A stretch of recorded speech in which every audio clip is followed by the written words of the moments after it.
Kris Boyd has got a warning for the incoming American owners. Welcome back, guys, to Fog Football. We brought you the news last night that Rangers and the consortium, they're close to getting a deal done. Oh, hell yeah. They're in talks, alright? There's no fake over here. It's a talk, brother. Get the cowboy boots on, boy. Anyway, what's Kris Boyd on about? He probably wants the pies rather than cowboys, but let's dive into Kris Boyd's comments because, tends to be when you've got no games on midweek that you just get a slow news week. So let's talk about it here on this Thursday morning. And I quote, Barry's come in and done a reasonable job. The club was really struggling. Usually with football clubs, you just look at the results and think it's still not all that great. End of quote. Right, well, hold on here. I mean, he does say more, but I just need to stop him right there. He's done a reasonable job. He hasn't said he's done a great job, right? But I like Barry, and I don't think much is it. I know he's the manager, right? And Neil McCann's in, and you've got Billy Dodds and Al McGregor. But to turn around and say that he's come in and done a reasonable job, I'm surprised Boyd's even coming out and saying something like that, if I'm being honest. Because, again, like I said, it's not all down to Barry. I mean, he will take a lot of brunt. That's not me saying, well, it wasn't all down to Clement either, but I can't even remember how far we were behind in the league, right? When Barry first took the job, but I'm pretty sure it was less. I think it was 13 points the gap when he took over. Now, obviously, since then, we've beat Celtic, but we haven't won a game at Ibrox. It's honestly crazy. We've scored one goal in 6 games, something like that. I mean, that's just unacceptable, man. In my eyes. Or was it 2 goals in 6 games at Ibrox? I don't know. It's something really bad. See when it's getting to a point where I can't even remember how many games that we haven't won in a row at Ibrox. It's either 5 or I'm pretty sure it's 6. 5 losses, and then it's 5 losses, isn't it? It is. It's 5 losses and a draw, and obviously a draw came against Bilbao, which obviously now it doesn't feel as good as it did on the 10th of April, that's for sure. But it's just I just don't. No beef against Barry. Love Barry. Like the stuff he comes out and says. But I keep it real on this channel. I keep it 100. Would Clement have us in a? Would we be much worse with Philip Clement? Right here, right, and that's not me saying no. It was a mistake to sack him. Of course, he should have went. You know what I mean? But would the gap be 15? I think there is a case it would be more. You know what I mean? I don't think we would have won it. I don't think we would have won at Parkhead. I don't think we would have, right? Getting through against Fenerbahce, we could have also won it. But at the same time, here you can flip it and say, well, there might have been a moment where Clement did this and did that. Against Bilbao in the second leg, Barry got it tactically horribly wrong. And here, maybe Clement doesn't get it tactically horribly wrong, and maybe something goes our way. You never know. Something goes our way in that game, brother. I don't think that's going to go down. But I think there's a lot of people almost hyping up the job that Barry's done here. He's been given shit, and he's supposed to make chicken. He's going to make chicken salad out of chicken shit, as the old expression goes. I don't think he can. Anyway, Boyd went on to say, and I quote, but having spoken to people in and around the training centre, in and around Ibrox, it's a far better place just to go. And I think that's down to Barry and his staff going in there and giving the place a lift. That's not a guarantee that he gets you results on a Saturday, and that's been shown, but I always felt that Barry would have the 8 weeks to go and try and get everyone else back on side. There's going to be a takeover. That's going to be announced any day now, and they've been linked with a new sporting director.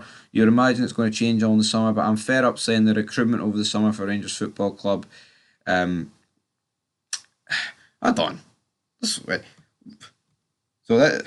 You would imagine it's going to be all change in the summer, but I'm fair up saying it. The recruitment over the summer for Rangers Football Club over the summer is going to be crucial. So basically, the recruitment for Rangers Football Club over the summer is going to be crucial. They've inserted 2 over the summers there. That took me off my stride, folks, but we're back. No need to fear. The big man is here. Yeah, I'm sick of saying it. Recruitment, it does need to be crucial. Selling players for decent money rather than letting them go for pennies.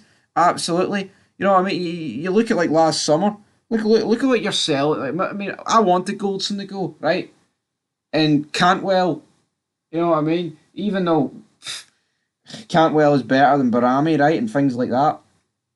Look at what we're letting them go for. Peanuts.